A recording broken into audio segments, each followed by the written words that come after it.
സ്വർണത്തിന്റെ കാശ് കൃത്യമായി കൊടുത്തിട്ടും സ്വർണം പിടിച്ചെടുക്കുകയായിരുന്നു എന്നാണ് അറസ്റ്റിലായ ഗോവർദ്ധൻ പറയുന്നത്. ശബരിമല സ്വർണ്ണക്കൊള്ള കേസ് അന്വേഷിക്കുന്ന പ്രത്യേക സംഘം SIT ഭീഷണിപ്പെടുത്തിയെന്ന ആരോപണവുമായി കേസിൽ അറസ്റ്റിലായ ഗോവർദ്ധന്റെ ജാമ്യഹർജി ഹൈക്കോടതിയിൽ സ്വർണം വാങ്ങിയ വകയിലുള്ള പണം 2019 തന്നെ നൽകിയിരുന്നുവെന്നും എന്നാൽ 24 ക്യാരറ്റ് 474.97 ഗ്രാം സ്വർണം SIT ബലമായി പിടിച്ചെടുത്തെന്നും ആരോപിച്ചാണ് ജാമ്യഹർജി നൽകിയത്. സ്വർണം വാങ്ങിയ വകയിൽ 10 ലക്ഷത്തോളം രൂപ നൽകിയെന്നാണ് ഇതിന്റെ രേഖകൾ സഹിതം സമർപ്പിച്ച ഹർജിയിൽ പറയുന്നത്. ഹർജി ഹൈക്കോടതിയുടെ അവധിക്കാല ബെഞ്ച് നാളെ പരിഗണിച്ചേക്കും. ദ്വാരപാലക ശില്പത്തിൽ സ്വർണം പൂശിയ ചെന്നൈ സ്മാർട്ട് ക്രിയേഷൻസ് എന്ന സ്ഥാപനത്തിന്റെ CEO പങ്കജ് ഭണ്ഡാരി തട്ടിയെടുത്ത സ്വർണം വാങ്ങിയ കർണാടക ബെള്ളാരിയിലെ ജുവലറി ഉടമ ഗോവർദ്ധൻ എന്നിവരെ കഴിഞ്ഞ ദിവസം SIT അറസ്റ്റ് ചെയ്തിരുന്നു. 2019 ദ്വാരപാലക ശില്പങ്ങളുടെ അറ്റകുറ്റപ്പണിക്ക് ശേഷം ബാക്കിയുണ്ടായിരുന്ന 474.97 ഗ്രാം സ്വർണം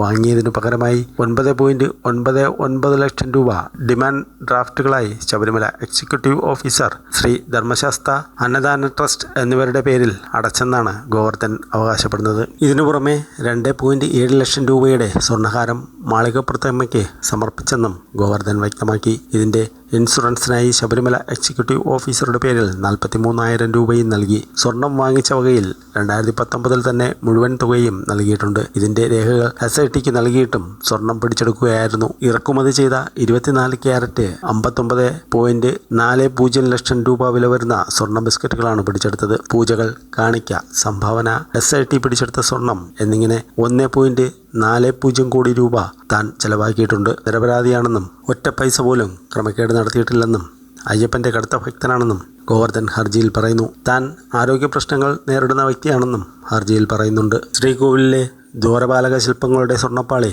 സംബന്ധിച്ച കേസിൽ 13-ാം പ്രതിയും കട്ടിളപ്പാളിയുമായി ബന്ധപ്പെട്ട കേസിൽ 10-ാം പ്രതിയുമാണ് ഗോവർദ്ധൻ. ശ്രീകോവിലിന്റെ വാതിൽപ്പടി കേസിൽ തനിക്ക് പങ്കില്ലെന്നും 2019 ജൂണിൽ സ്വർണം പൂശിയ പുതിയ വാതിൽപ്പടികൾ സ്പോൺസർ ചെയ്തത് താനാണെന്നും 9 ലക്ഷം രൂപ വരുന്ന 184 ഗ്രാം സ്വർണം നൽകിയെന്നും ഗോവർദ്ധൻ ഹർജിയിൽ പറയുന്നു. 2007 ശബരിമലയിൽ എത്തിയപ്പോൾ പടിപൂജ ബുക്ക് ചെയ്യുന്നതുമായി ബന്ധപ്പെട്ടാണ് അന്ന് അവിടെ ഉണ്ടായിരുന്ന ഉണ്ണികൃഷ്ണൻ പോറ്റിയെ പരിചയപ്പെട്ടെന്നത് ഹർജിയിൽ പറയുന്നുണ്ട്. ഇംഗ്ലീഷും കന്നഡയും മാത്രം സംസാരിക്കുന്ന തന്നെ കാര്യങ്ങൾ ബോധ്യപ്പെടുത്താൻ പോറ്റി സഹായിക്കുകയായിരുന്നു.